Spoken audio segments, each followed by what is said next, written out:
बात करते हैं इस इलेक्ट्रोस्टैटिक पोटेंशियल एनर्जी के अंदर के आखिरी टॉपिक के बारे में, जिसमें हम potential energy of charges in an external electric field की बात करेंगे।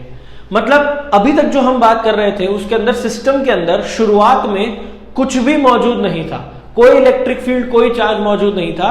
और हम जब पहले चार्ज को सिस्टम के अंदर लेकर आते थे, हम सिस्टम जहां पर मान रहे हैं वहां पर पहले चार्ज को जब इनफाइनाइट से लेकर आते थे तो वो उसके अपोजिट, उसको कोई भी चीज अपोज नहीं करती है, राइट। तो इसीलिए उसका वर्क डन जो था वो 0 था। फिर हम दूसरा चार्ज लेकर आते थे तो पहले चार्ज की इलेक्ट्रिक फील्ड उसको अपोज कर रही थी, राइट। लेकिन अब जो हम सिस्टम कंसिडर कर रहे हैं उसके अंदर ऑलरेडी इलेक्ट्रिक फील्ड उसमें मौजूद है पहले से ही। और जब मैं पहला चार्ज लेकर आऊंगा इंफिनिटी से उस ए पॉइंट पे मान लेते हैं, तो कुछ ना कुछ वर्क डन मुझे करना पड़ेगा, बिकॉज ये इलेक्ट्रिक फील्ड इस चार्ज के ऊपर कुछ ना कुछ फोर्स लगा रही होगी। उस फोर्स को अपोज करने के लिए मुझे वर्क डन करना पड़ेगा। तो वो वर्क डन फर्स्ट चार्ज को इंफिनिटी से ए पॉइंट तक लाने के लिए वो कितना हो जाएगा, Q1 into potential at A point. ये बात आपको समझ में आ रही होगी। वर्क डन क्या होता है, चार्ज इंटू पोटेंशियल, राइट। यही हमने देखा है अभी तक। तो Q1 क्या हो जाएगा, मतलब sorry, work done for charge at Q1 charge के लिए वर्क डन क्या हो जाएगा, it will be Q1 multiplied by potential at point A. अब सपोज कीजिए कि मैं एक दूसरा चार्ज Q2 लेकर आना चाहता हूं B पॉइंट पर, राइट। ये इंफिनिटी से ही मैं लाना चाहता हूं, ठीक है ना। ऑब्वियसली इंफिनिटी से लेकर आऊंगा मैं इसको भी। तो इंफिनिटी से जब Q2 चार्ज को मैं लेकर आऊंगा B पॉइंट पे, तो उसका वर्क डन क्या हो जाएगा, Q2 इंटू VB। पहला वर्क डन तो इस इलेक्ट्रिक फील्ड के अगेंस्ट में करना पड़ेगा, क्योंकि इलेक्ट्रिक फील्ड जो है वो इस Q2 चार्ज को भी अपोज करेगी। लेकिन इसके साथ साथ में एक इलेक्ट्रिक फील्ड इस A पॉइंट पे मौजूद Q1 चार्ज की भी तो होगी। पहले चार्ज को मैंने इस A पॉइंट पर जब लाकर रख दिया, तो दूसरा चार्ज जब आ रहा है तो उसको दो वर्क डन करने पड़ेंगे। एक एक्सटर्नल फील्ड के लिए वर्क डन करना पड़ेगा, और एक जो वर्क डन करना पड़ेगा वो इस चार्ज की इलेक्ट्रिक फील्ड के लिए, इंडिविजुअल इलेक्ट्रिक फील्ड के लिए भी करना पड़ेगा। और वो हो जाएगा कि Q1 Q2 अपॉन में, इसको मैं R12 मान लेता हूं अगर, तो ये R12 का मैग्नीट्यूड। ये बात आपको समझ में आ गई होगी मेरे हिसाब से, कि जब मैं दूसरा चार्ज लेकर आ रहा हूं तो पहला वर्क डन मुझे इलेक्ट्रिक फील्ड के अगेंस्ट में करना पड़ेगा, where this potential is due to electric field. ये पोटेंशियल भी इलेक्ट्रिक फील्ड की वजह से है। ए पॉइंट पर इलेक्ट्रिक फील्ड की वजह से जो पोटेंशियल है वो VA है, और बी पॉइंट पे इलेक्ट्रिक फील्ड की वजह से जो पोटेंशियल है वो VB है। ऐसे ही जब मैं Q1 चार्ज को लेकर आ रहा हूं तो Q1 इंटू VA हो जाएगा, that will be the work done. और जब मैं सेकंड चार्ज को लेकर आ रहा हूं तो इलेक्ट्रिक फील्ड की वजह से जो वर्क डन होगा वो क्या होगा, इलेक्ट्रिक फील्ड के अगेंस्ट में जो वर्क डन होगा वो होगा Q2 into electric potential due to electric field, that is VB, plus जो इलेक्ट्रिक फील्ड एक ही होगी उसके अगेंस्ट में भी तो वर्क करना पड़ेगा, और वो कितना हो जाएगा, K Q1 Q2 अपॉन में R12। ऐसे अगर मैं कोई तीसरा चार्ज लेकर आता हूं इंफिनिटी से इस C पॉइंट पर, तो उसके लिए मुझे वर्क डन किस किस के अगेंस्ट करना पड़ेगा, एक तो वर्क डन करना पड़ेगा इलेक्ट्रिक फील्ड के लिए, एक तो मुझे वर्क डन करना पड़ेगा इलेक्ट्रिक फील्ड के अगेंस्ट में जो ऑलरेडी मौजूद है, तो Q3 into VC, where VC is the electric potential at point C due to the electric field. Electric field की वजह से C पॉइंट पे जो इलेक्ट्रोस्टैटिक पोटेंशियल होगा वो है VC, प्लस Q1 की वजह से जो इलेक्ट्रिक फील्ड आ रही है that is K Q1 Q3 divided by R13 vector का मैग्नीट्यूड, ये R13 वेक्टर हो जाएगा। ऐसे ही सेकंड चार्ज की वजह से भी तो इलेक्ट्रिक फील्ड आएगी। यहां पर Q2 चार्ज जब आ गया तो सेकंड चार्ज की वजह से भी इलेक्ट्रिक फील्ड आएगी, और वो क्या हो जाएगा, K Q2 Q3 अपॉन में R23 का मैग्नीट्यूड। तो ये वर्क डन आ जाएगा तीसरे के लिए। तो ऐसे सिस्टम में जितने चार्जेस आप लेके आते जाएंगे तो पहला वर्क डन इलेक्ट्रिक फील्ड की वजह से होगा, और फिर वर्क डन बाकी जो होंगे वो इंडिविजुअल चार्जेस की वजह से, मौजूद जो चार्जेस ऑलरेडी सिस्टम में उसकी वजह से जो इलेक्ट्रिक फील्ड बन रही है उसकी वजह से जो वर्क डन आएंगे वो भी इंक्लूड करने पड़ेंगे। तो अब सिस्टम के अंदर जो भी टोटल पोटेंशियल एनर्जी बनेगी वो क्या बनेगी, इन तीनों वर्क डन्स का एडिशन बनेगी। क्या बनेगी, इन तीनों वर्क डन्स का एडिशन बनेगी। So the system electrostatic potential energy किसी एक सिस्टम के अंदर मैं बात कर रहा हूं तो वो इस तरीके से निकाली जाएगी। तो टोटल पोटेंशियल एनर्जी क्या बन जाएगी, W1 plus W2 plus W3।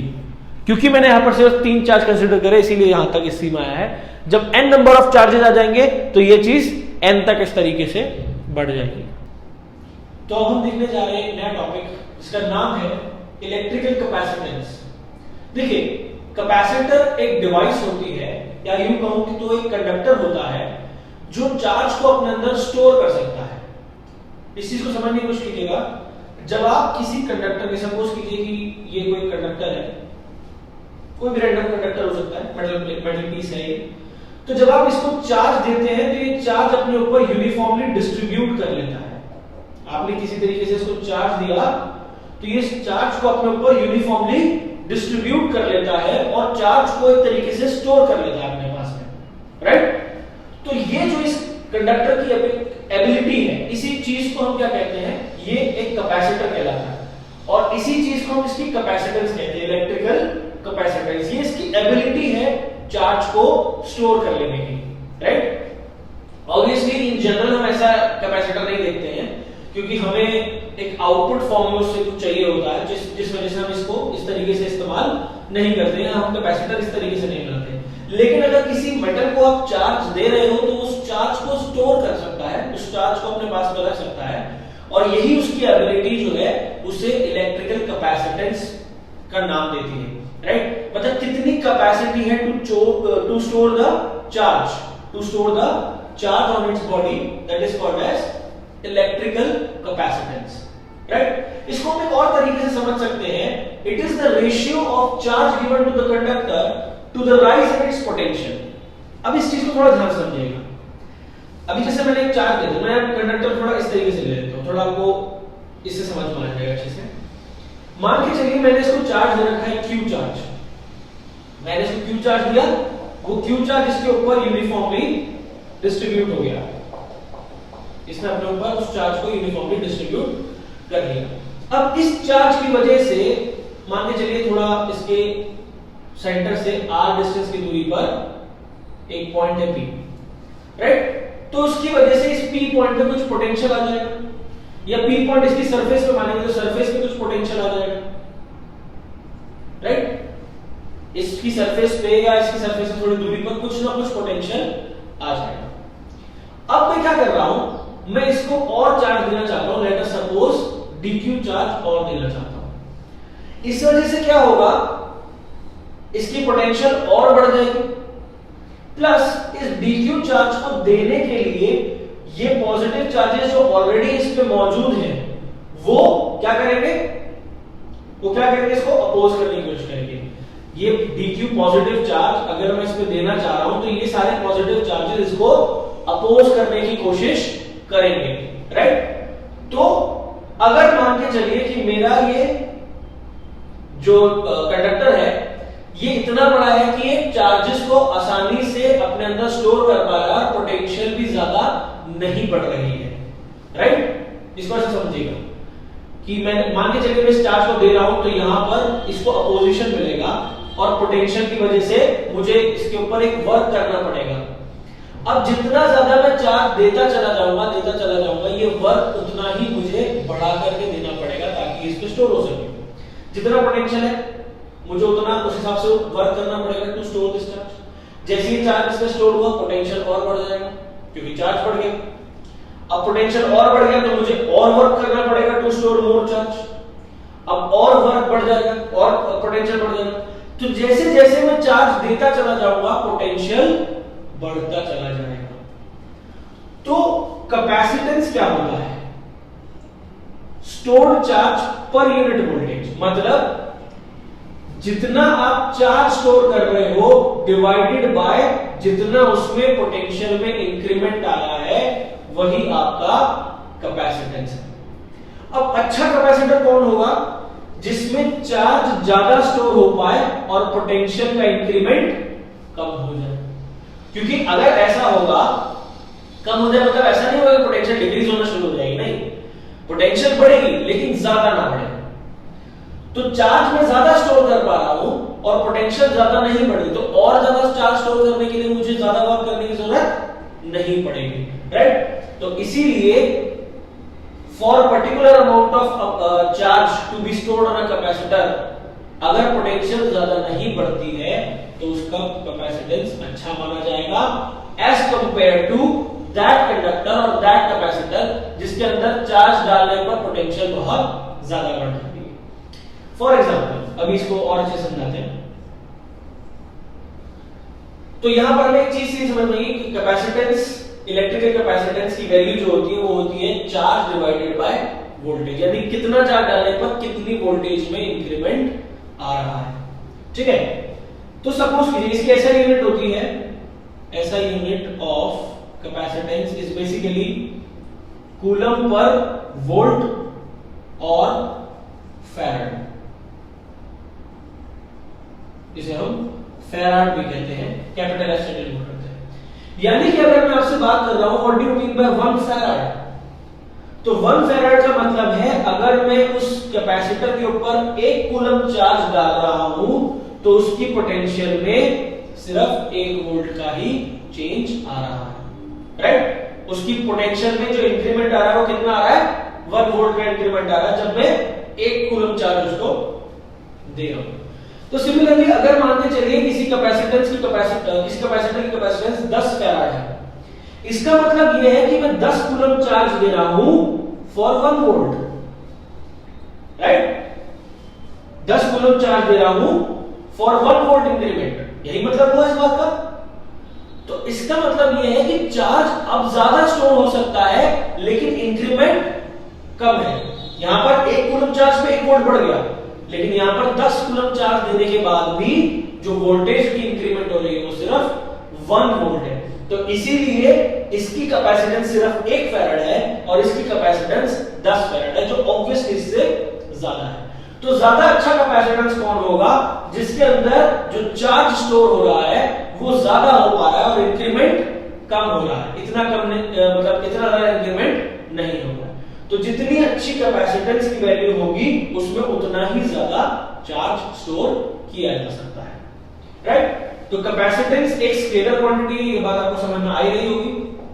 यहां पर चार्ज एक स्केलर क्वांटिटी है और इलेक्ट्रिक पोटेंशियल भी एक स्केलर क्वांटिटी है, इसीलिए कैपेसिटेंस, इलेक्ट्रिकल कैपेसिटेंस भी एक स्केलर क्वांटिटी है। अब इसमें एक चीज और समझिएगा, यहां पर मैंने C Q/V लिखा है, इसका मतलब ये नहीं होता है कि जो कैपेसिटेंस है ये कितना चार्ज इसमें स्टोर किया गया या क्या वोल्टेज में इंक्रीमेंट है चार्ज स्टोर करने में, इस बात के ऊपर कैपेसिटेंस डिपेंड नहीं करता है। इस हिसाब से तो ऐसा हो कि मैं जितना ज्यादा चार्ज स्टोर करता जाऊं, जितना ज्यादा वोल्टेज स्टोर करता जाऊं, उस हिसाब से तो कैपेसिटेंस बदलता रहना चाहिए, ऐसा नहीं होता है। कैपेसिटेंस किसी कंडक्टर का फिक्स होता है और वो इस बात पर डिपेंड करता है कि आपने उसका क्या डिस्टेंस रखा है, क्या उसका मीडियम है, राइट, क्या उसका मटेरियल है, इस चीज के ऊपर डिपेंड करता है। इस चीज के ऊपर हम और अच्छे समझेंगे, डिटेल में स्टडी करेंगे इस चीज के ऊपर। लेकिन कैपेसिटेंस का मतलब आपको यहां पर मेरे साथ समझ में आ गया था कि कितनी एबिलिटी है चार्ज को स्टोर करने की। जितना ज्यादा कैपेसिटेंस की वैल्यू होगी उतना ही ज्यादा वो चार्ज को स्टोर कर सकता है और वोल्टेज में इंक्रीमेंट ज्यादा नहीं होगा उसमें, राइट। तो अब हम देखने जा रहे हैं एक नया टॉपिक जिसका नाम है पैरेलल प्लेट कैपेसिटर। एक्चुअलिटी में जो कैपेसिटर यूज होता है वो पैरेलल प्लेट कैपेसिटर होता है। अब वो किस तरीके से होता है, कैसे बना होता है, क्या होता है, ये थोड़ा हम इसमें समझेंगे। उसका कैपेसिटेंस कितना आता है इस टॉपिक के अंदर हम समझेंगे। तो ये मान के चलिए कि 2 प्लेट्स हैं जिनका एरिया है A, राइट। दोनों प्लेट्स का एरिया कितना है A। इनको मैंने एक दूसरे के सामने पैरेलली रख दिया with a distance D between them. ये डिस्टेंस D है इन दोनों के बीच में, इसको मैंने पैरेलली आपस में सामने रख दिया। और इस वाली सरफेस को मैंने जो चार्ज दिया है वो Q चार्ज दिया, पॉजिटिव Q चार्ज। दोबारा समझिएगा, अब तक मैंने क्या बताया आपको। 2 प्लेट्स आमने सामने रखी हैं जिनका एरिया क्या है A है, उन दोनों के बीच का सेपरेशन क्या है D है, और जो चार्ज उसको दिया गया है प्लेट, फर्स्ट प्लेट को, वो कितना दिया गया है, कैपिटल Q चार्ज दिया गया है, राइट। तो यहां से मैं एक चीज ऐसा कह सकता हूं कि जो सिग्मा 1 होगा वो क्या हो जाएगा, Q अपॉन में A हो जाएगा, total charge divided by total area, right.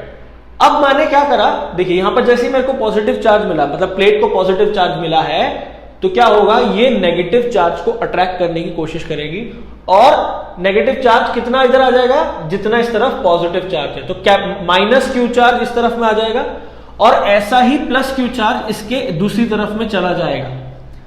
तो क्या किया, यहां पर पॉजिटिव क्यू चार्ज जब आया तो उसको कनेक्ट कर दिया किससे, अर्थ वायर से।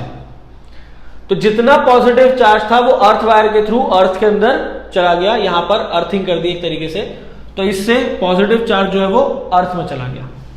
अब जैसे ही चला गया तो मैंने यहां पर इसको डिस्कनेक्ट कर दिया, तो यहां पर सिर्फ और सिर्फ माइनस क्यू चार्ज रह जाएगा।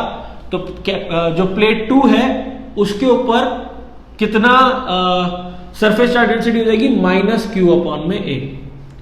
तो देखा जाए तो ये सिग्मा हो गया और ये माइनस सिग्मा हो गया, राइट। अब ऐसा कुछ आप पहले भी देख चुके हो कि sigma 1 equal to sigma and sigma 2 equal to minus sigma. ये आपने देखा था फर्स्ट चैप्टर के लास्ट लेक्चर के अंदर, जिसमें हमने दो प्लेट्स, दो शीट्स को आपने आमने सामने रखा था और उसके अंदर 3 रीजन्स कंसिडर किए थे और हमने देखा था कि जब हम दो प्लेट्स को, दो शीट्स को पॉजिटिव और नेगेटिव चार्जेस यानी ऑपोजिट चार्जेस देते हैं तो वहां पर इलेक्ट्रिक फील्ड सिर्फ बीच के रीजन में आती है और वो इलेक्ट्रिक फील्ड आपकी सेकंड रीजन में आ रही थी सिग्मा अपॉन में epsilon not, right, sigma upon में एप्सिलॉन नॉट। तो इस केस में अगर मैं वो एप्लीकेशन लगाता हूं तो यहां पर सिग्मा कितना दिया हुआ है, क्यू अपॉन में ए, तो ये क्यू अपॉन में ए इंटू एप्सिलॉन नॉट आ जाएगा इलेक्ट्रिक फील्ड, राइट। अब अगर मैं यहां पर इलेक्ट्रिक पोटेंशियल डिफरेंस मानना चाहता हूं, इलेक्ट्रोस्टैटिक पोटेंशियल डिफरेंस, तो dV is equals to minus E into D R. ये डेरिवेशन आपको याद होगा जो हमने इस चैप्टर में किया था, relation between voltage and electric field. तो this is the potential difference between the two plates and this is the distance between the two plates. अगर मैं मैग्नीट्यूड के सेंस में बात करूं और मैं मान के चलता हूं कि इन दोनों प्लेट्स के बीच का पोटेंशियल डिफरेंस V है, तो मैं V को क्या लिख सकता हूं, E into D, where D is the distance between the two plates, dr था distance between the two plates. इस केस में वो D है तो मैंने dr की जगह पर D लिख दिया और पोटेंशियल डिफरेंस की जगह V लिख दिया, और मैं फिलहाल मैग्नीट्यूड की बात कर रहा हूं इसीलिए मैंने नेगेटिव साइन हटा दिया है। तो यहां पर मुझे वोल्टेज जो मिल रहा है, पोटेंशियल डिफरेंस जो मिल रहा है वो मिल रहा है electric field multiplied by the distance between the two plates. Electric field मैंने यहां पर निकाला तो वो कितना हो जाएगा, Q इंटू डी अपॉन में A इंटू एप्सिलॉन नॉट। ये इलेक्ट्रिक पोटेंशियल की वैल्यू आ गई। हमें पता है कि ये कैपेसिटर की तरह है, यानी कि दो कंडक्टर्स आमने सामने मौजूद है जो चार्ज को स्टोर कर रहे हैं। तो मान लेते हैं इसका कैपेसिटेंस C है and that will be equal to total charge stored on this conductor divided by potential difference। यही हमने देखा था अभी। तो charge divided by potential difference, charge Q है, पोटेंशियल डिफरेंस कितना है, QD अपॉन में A एप्सिलॉन नॉट। तो A एप्सिलॉन नॉट ऊपर चला जाएगा, ये हो जाएगा Q into A into epsilon naught upon में Q इंटू D। Q से Q कैंसिल आउट हो जाएगा और आपके जो कैपेसिटेंस की वैल्यू वो आ जाएगी A एप्सिलॉन नॉट अपॉन में D। तो यहां से मुझे क्या समझ में आ रहा है कि जो कैपेसिटेंस होता है कंडक्टर का वो इस बात पर डिपेंड कर रहा है कि इस कंडक्टर का एरिया क्या लिया है हमने, इसके प्लेट्स के बीच का डिस्टेंस क्या लिया है हमने, और इसके बीच का मीडियम क्या है, दैट इज एप्सिलॉन नॉट। फिलहाल एयर मौजूद है, कुछ नहीं है यहां पर, तो एप्सिलॉन नॉट आएगा। और इसका एरिया ऑफ क्रॉस सेक्शन हमने A लिया हुआ है इसलिए A पर भी डिपेंड कर रहा है और D पर भी डिपेंड कर रहा है। यानी कि एरिया जितना ज्यादा बड़ा लूंगा, कंडक्टर का एरिया जितना ज्यादा होगा उतना ही कैपेसिटेंस ज्यादा होगा। जितना पास पास रखी होंगी शीट्स, यानी कि डिस्टेंस जितना कम होगा उतना ही कैपेसिटेंस ज्यादा होगा, और मीडियम जितना ज्यादा परमिटिविटी वाला होगा उतना ही कैपेसिटेंस भी ज्यादा होगा, राइट। तो यहां पर this is the formula for your capacitance. अब सपोज कीजिए कि मैं यहां पर एक डाइलेक्ट्रिक, जितनी डिस्टेंस डी है इन दोनों प्लेट्स के बीच में, उतने डिस्टेंस का एक डाइलेक्ट्रिक डाल देता हूं। तो यहां पर जो कैपेसिटेंस की वैल्यू है वो Cm हो जाएगी क्या, A इंटू एप्सिलॉन अपॉन में D, where epsilon is the permittivity of the dielectric. यहां पर एप्सिलॉन क्या आ जाएगा, परमिटिविटी ऑफ द डाइइलेक्ट्रिक। ठीक है, तो ये आ जाएगा परमिटिविटी ऑफ द डाइइलेक्ट्रिक। हमको ये बात ऑलरेडी पता है from the first chapter that epsilon is equals to epsilon naught into epsilon R, where this is relative permittivity. हमको ये बात फर्स्ट चैप्टर से पता है कि एप्सिलॉन आर क्या होता है, रिलेटिव परमिटिविटी होता है। तो मैं इस एप्सिलॉन को यहां पर पुट कर सकता हूं और ये Cm क्या हो जाएगा, A into epsilon naught into epsilon R upon में D। एप्सिलॉन आर को मैं आगे ले आता हूं तो क्या बचेगा, A एप्सिलॉन नॉट अपॉन में D। ये आप ऑलरेडी देख रहे हो, A एप्सिलॉन नॉट अपॉन में D क्या होता है, एक्चुअल वैल्यू ऑफ C है। तो Cm is equals to epsilon R into C, which means कि अगर मुझे कैपेसिटेंस बढ़ाना है किसी कैपेसिटर का, तो मुझे एक ऐसा डाइलेक्ट्रिक उसके अंदर डालना होगा जिसकी रिलेटिव परमिटिविटी एयर के कंपैरिजन में ज्यादा हो, तभी तो कैपेसिटेंस बढ़ेगा। देखिए मल्टीप्लिकेशन में आ रहा है। तो यानी कि अगर मैं कोई ऐसा मटेरियल डाल रहा हूं जिसकी परमिटिविटी ज्यादा है एज कंपेयर टू एयर, तो वो क्या करेगा, कैपेसिटेंस बढ़ा देगा, राइट। तो यहां से मुझे कैपेसिटेंस के बारे में एक इंफॉर्मेशन मिलती है कि capacitance of a capacitor is equals to A into epsilon naught upon में D। एंड अगर मैं डाइलेक्ट्रिक लगा देता हूं तो जो नया कैपेसिटर बनेगा of the medium will be epsilon R into C। ये विद डाइलेक्ट्रिक है, ये विदाउट डाइलेक्ट्रिक है, राइट। तो this is the parallel plate capacitor.